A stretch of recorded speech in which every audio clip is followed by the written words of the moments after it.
오늘 이 시간 우리에게 주시는 하나님의 말씀 느헤미야 13장 4절로 9절의 말씀이 되겠습니다. 느헤미야 13장 4절로 9절에 있는 말씀 한 목소리로 합독하시겠습니다. 이전에 우리 하나님의 전에 방을 맡은 제사장 엘리야십이 도비야와 연락이 있었으므로 도비야를 위하여 한 큰 방을 만들었으니 그 방은 원래 소재물과 유향과 그릇과 또 레위 사람들과 노래하는 자들과 문지기들에게 11조로 주는 곡물과 새 포도주와 기름과 또 제사장들에게 주는 거제물을 두는 곳이라. 그때에 내가 예루살렘에 있지 아니하였으니라. 바벨론 왕 아닥사스다 왕 32년에 내가 왕에게 나아갔다가 며칠 후 왕에게 말미를 청하고 예루살렘에 이르러서야 엘리야십이 도비야를 위하여 하나님의 전뜰에 방을 만든 악한 일을 안지라. 내가 심히 근심하여 도비야의 세간을 그 방 밖으로 다 내어 던지고 명령하여 그 방을 정결하게 하고 하나님의 전에 그릇과 소재물과 유향을 다시 그리로 들여 놓았느니라. 아멘.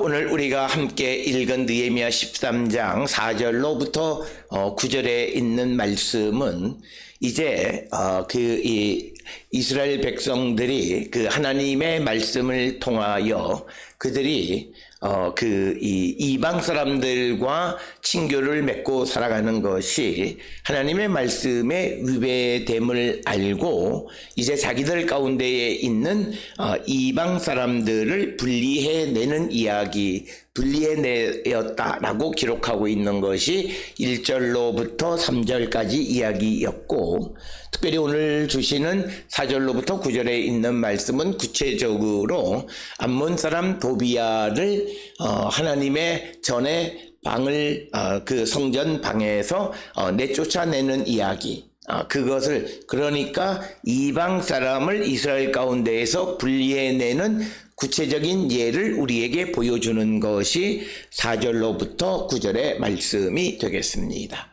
따라서 오늘 주시는 본문의 말씀을 통하여 우리가 오늘 이 귀한 공동체들이 신앙의 회복을 통해서 그들의 믿음이 회복되어지는 과정을 우리가 자세히 보게 되는데, 그들은 하나님의 말씀에 근거해서 그들에게 잘못되어진 신앙의 모습을 원상태로 회복하는 일을 했다라고 하는 것이 오늘 주시는 4절로 9절의 말씀이고, 특별히 그 엘리야십과 도비야 사이에 어떤 친분 관계가 있어서 이 엘리야십이 암몬 사람 도비야에게 이제 하나님의 전에 한 큰 방을 그에게 주었는데, 그 방은 그 하나님께 드리는 제물을 두는 아주 거룩한 방을 이방 사람 도비야를 위해서 내주는 일을 행했다라고 하는 겁니다.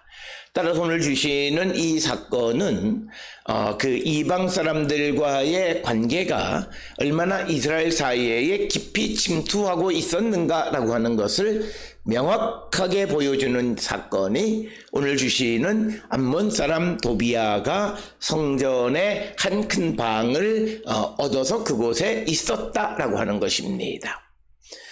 오늘 주시는 본문에 등장하는 4절에 등장하는 이 엘리야십이 누구냐라고 하는 것입니다. 그런데 우리가 잘 아는 엘리야십은 대제사장이 있는데, 오늘 주시는 본문의 4절을 통해서 보면 하나님의 전에 방을 맡은 제사장 엘리야십 이렇게 기록하고 있기 때문에 이 엘리야십은 대제사장이라 보기는 좀 어렵다라고 하는 것입니다. 왜냐하면 대제사장이 한낱 성전의 어떤 그 창고를 담당하는 역할을 하지는 않았기 때문이다라고 하는. 그래서 오늘 주시는 이 엘리야십은 대제사장 엘리야십과 동명이인인 어떤 엘리야십이 암몬 사람 도비야와 교류가 있었다라고 하는 겁니다. 그래서 이 엘리야십이 5절에 의하면 그가 도비아를 위하여 한 큰 방을 만들었으니 그 방은 원래 소재물, 유향, 그릇, 또 레위 사람들과 노래하는 자들과 문지기들에게 11조로 주는 곡물과 새 포도주와 기름과 또 제사장들에게 주는 거제물을 두는 곳이라. 그래서 한마디로 5절에 이 도비아에게 준 한 큰 방은 하나님께 드려지는 제물을 두는 곳이었다라고 하는 겁니다.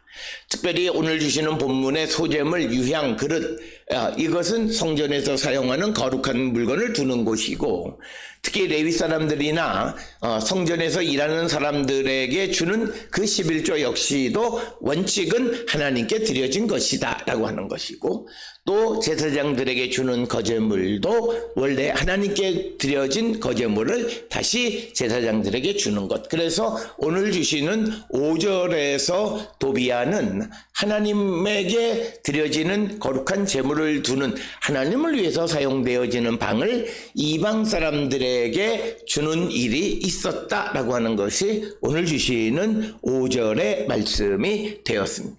그래서 원래 이 방은 제사장이나 레위 사람들에 의해서 관리되어지던 곳인데 그곳에 이방인이 들어왔다라고 하는 것입니다.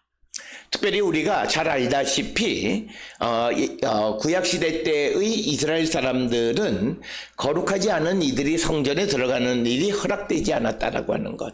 그것은 우리가 레위기 11장 이후에 기록되어 있는 거룩의 법칙에 의하면 부정한 이와 접촉하거나 부정한 이와 함께 있게 되어지면 그 전체가 부정해진다라고 하는 그런 원리 때문이다라고 하는 것입니다. 특별히 오늘 주시는 이 엘리야십이 이 도비아와 연락이 있고, 그리고 그 도비아에게 큰 성전에 한 큰 방을 주어지는 이런 사건들은 우리가 잘 아는 것처럼 대제사장 엘리야십의 손자가 산발랏의 딸과 결혼한 것을 통해서 느헤미야 13장 28절에 기록되어져 있는 그 사건, 대제사장 엘리야십의 손자가 이 산발랏의 딸과 결혼했다라고 하는 사실을 통해서 우리에게 이런 사실을 잘 이해할 수 있게 하는 겁니다. 물론 앞에서 말씀드렸듯이 4절의 엘리야십과 그리고 느헤미야 13장 28절의 대제사장 엘리야십을 같은 사람으로 볼 수는 없지만, 그러나 대제사장이나 또는 제사장들이 이방 사람들과 접촉하는, 그래서 그들이 하나님을 섬기는 일을 거룩하게 행하지 못했다라고 하는 거예요. 그렇기 때문에 이런 현실, 이것이 바로 하나님 앞에 악을 행한 것이고 이 악을 제거하게 되어졌다라고 하는 것이 오늘 주시는 4절로부터 9절의 말씀이 되겠습니다. 따라서 오늘 주시는 본문의 말씀에 이 엘리야십이 이방 사람 도비아와 친분이 있고 연락을 하고 그에게 한 방을 주며 그와 접촉하게 되므로 그가 부정해지고, 그 부정해진 엘리야십이 성전에서 섬기게 되면 그가 섬기는 모든 일이 부정해진다는 거예요. 그래서 우리가 부정한 자가 하나님의 성전에 들어가지 못하고 특별히 하나님을 섬기는 일을 하지 못하도록 규정하고 있는 것은 바로 그런 이유 때문이다라고 하는 겁니다. 따라서 오늘 주시는 본문의 말씀에서 이처럼 이방인들이 유다 사회에 깊숙이 침투되어 있는 이런 현실 속에서 6절에 의하면 그때에 내가 즉 느헤미야가 예루살렘에 있지 않았다라고 하는 것입니다. 우리가 잘 알다시피 느헤미야는 주전 445년부터 432년까지 대략적으로 한 12년 동안 그가 예루살렘에 있다가 그 다음에 그가 다시 424년에 아닥사스다 왕이 죽은 후에 그가 다시 예루살렘으로 2차로 돌아왔는데, 오늘 주시는 이 이야기는 느헤미야가 두 번째 예루살렘에 왔을 때의 일이다라고 하는 겁니다. 따라서 오늘 주시는 이 이야기를 통해서 보게 되면 느헤미야, 에스라 때에 그들이 이방과의 접촉을 다 청산하는 그런 일을 행했음에도 느헤미야가 돌아간 다음에 엘리야십이 다시 이방인과 접촉한 것이 있었지 않았느냐, 이렇게 추정해 볼 수 있고, 그러면서 엘리야십은 느헤미야가 다시 오리라고는 상상을 하지 못했습니다. 그런데 오늘 주시는 본문의 말씀에 보면 6절 7절에서 이제 느헤미야가 다시 주전 424년 이후 언젠가, 즉 아닥사스다 왕이 죽은 후에 다시 예루살렘에 왔다라고 하는 겁니다. 그래서 7절에 예루살렘에 이르러서야 엘리야십이 도비야를 위하여 하나님의 전뜰에 방을 만든 악한 일을 안지라. 그래서 오늘 주시는 말씀 7절에 예루살렘에 이르러서야 라고 하는 것, 즉 느헤미야가 예루살렘에 도착한 것이 1차 때냐 2차 때냐, 이것이 학자들의, 주석가들의 논쟁거리인데, 느헤미야 13장 이야기 전체가 느헤미야의 2차 때 그 자신의 주전 424년 이후에 그 일을 행한 것이다 라고 생각하면 예루살렘에 이르러서 하는 이 예루살렘에 이르러서는 두 번째 예루살렘에 와서라는 뜻이고, 그것이 아니라 처음 예루살렘에 와서라고 하면 이것은 주전 445년 경에 예루살렘에 와서 사람들로부터 엘리야십이 암몬 사람 도비야를 위해서 하나님 전뜰에 방을 만들었다라고 하는 그 악한 일을 알았다라고 하는 것입니다. 따라서 오늘 주시는 본문의 말씀에서 엘리야십이 도비야를 위해서 하나님의 전뜰에 방을 만드는 일은 악한 일이라고 규정하고 있습니다. 그래서 8절에 이제 느헤미야가 심히 근심하여 도비야의 세관을 그 방 밖으로 다 내어 던지고, 그리고 나서 명령하여 그 방을 청결하게 하고 하나님의 전에 그릇과 소재물과 유향을 다시 그리로 들여 놓았느니라. 그러니까 오늘 주시는 이 본문의 말씀은 마치 마태복음 21장 12절에서 예수님의 성전 정화를 우리가 떠올리게 하는 이야기가 되겠습니다. 즉 느헤미야는 하나님의 성전 방에 이방 사람 도비야의 세관이 있다는 사실을 알고 그것을 다 던져내고 그 방을 정결하게 하고 그 방의 원래 기능을 회복했다라고 하는 것입니다. 따라서 오늘 주시는 이 본문의 말씀을 통해서 우리가 하나님의 은혜로 회복되어지면 우리가 행하는 종교적인 그런 습관이나 또는 종교적인 어떤 것들이 말씀으로부터 어긋난 것이 있으면 그것을 다시 원상태로 돌려놓는 일을 행해야 한다라고 하는 것. 그렇게 되어야만 온전한 회복이 완성되어진다라고 하는 것을 우리는 꼭 기억하셔야 합니다. 오늘 우리가 살고 있는 이 시대에 어떤 이들이 어떤 어려움 속에서, 특별히 바벨론 포로 시대 때에 그들이 이방 사람들과 접촉하거나 또는 유다 땅에서 이방 사람들과 결혼하는 일들이 비일비재하는 그런 상황 속에서 하나님의 은혜를 입어서 예루살렘에 돌아왔는데, 이제 그들이 은혜를 입고 회복이 되어진 상황 속에서도 이방 사람들과의 접촉으로 인한 부정함을 지속할 수는 없었다는 거죠. 그렇게 해서도 안 된다는 거죠.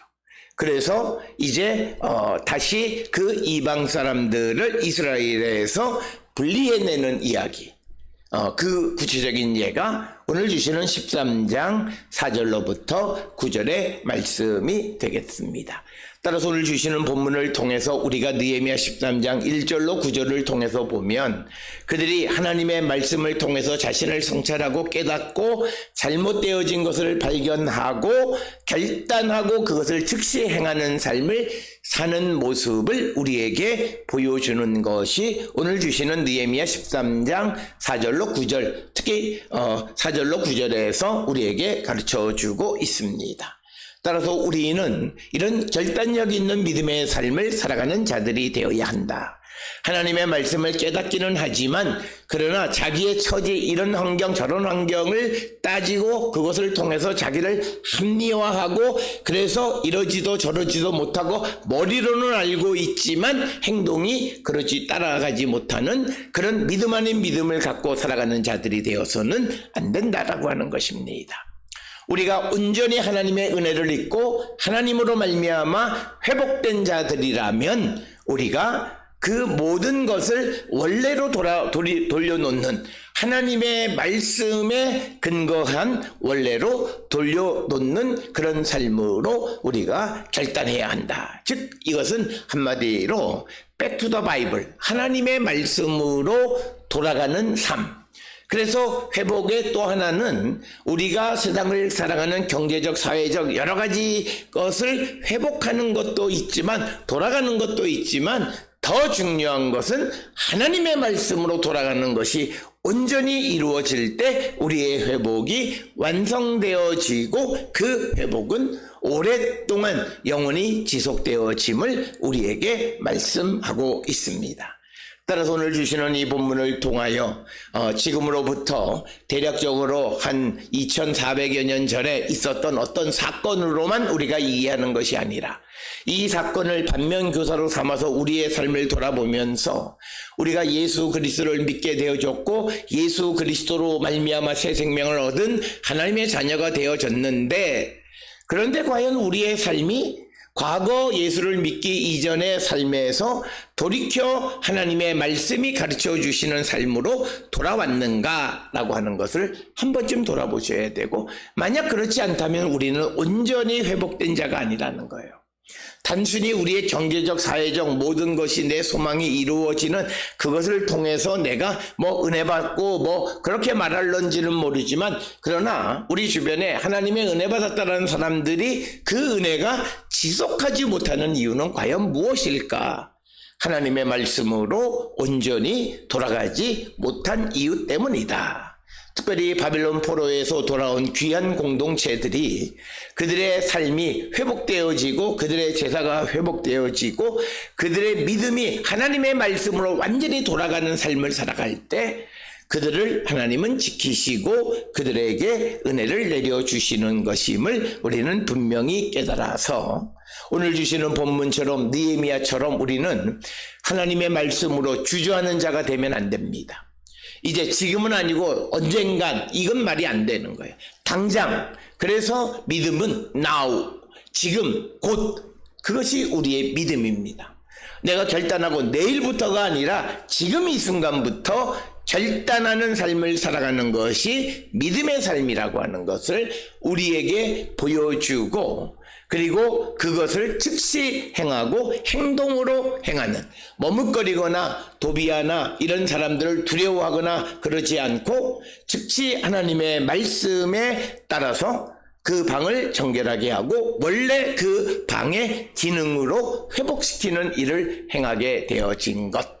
그래서 하나님의 말씀을 거울 삼아서 우리의 믿음, 우리의 관습, 우리의 삶을 말씀으로 돌아가게 하는 것, 그것이 온전한 회복임을 우리에게 가르쳐 줍니다. 우리는 코로나 이후 시대에 많은 이들은 우리가 이제 우리의 신앙의 회복을 부르짖습니다. 그런데 이 회복이라고 하는 것이 과거의 관습 습관으로 돌아가는 것이 아니라 하나님의 말씀으로 돌아가야 하는 겁니다. 과거 우리가 하나님의 말씀대로 살지 못했던 것을 바로잡기 위해서 하나님은 코로나 재앙을 통해서 우리를 그 과거의 삶에서 나오게 하시고 그 다음에 그 나온 우리가 다시 하나님의 말씀 새로운 세상으로 들어가게 인도하시는 분임을 우리는 분명히 깨달아야 합니다. 우리가 잘 아는 것처럼 이스라엘 왕국 초기 시대의 법궤가 에베네셀에서 블레셋 사람들에게 빼앗긴 후에 블레셋 사람들의 여러 지역에 있다가 다시 돌아가는데 어디로 돌아가냐면 예루살렘으로 돌아갑니다. 원래 실로로 돌아가야 그것이 정확한 거예요. 그러나 실로로 돌아가는 것이 아니라 예루살렘으로 갑니다. 그래서 우리가 왜 하나님께서 이스라엘 백성들이 블레셋과의 전쟁에서 법궤가 빼앗기는 그런 비극의 역사를 이루셨냐면 실로에 있는 법궤를 예루살렘으로 옮기시기 위해서는 그 법궤가 실로에서 나오게 하셔야 됐다라고 하는 겁니다.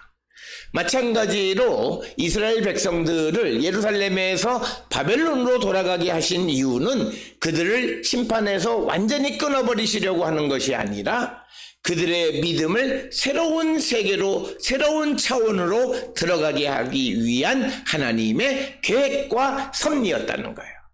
그렇기 때문에 우리가 신앙의 회복이 과거의 관습으로 돌아가는 것이 아니고 과거의 잘못된 습관으로 돌아가는 것이 아니고 하나님의 말씀으로 돌아가기를 결단하는 것, 그것이 진정한 의미의 회복이고 코로나 이후 시대에 엔데믹 시대에 우리가 추구해야 될 개혁의 방향임을 우리에게 보여주는 것이 오늘 주시는 느헤미야의 개혁을 통해서 우리는 깨달을 수 있습니다.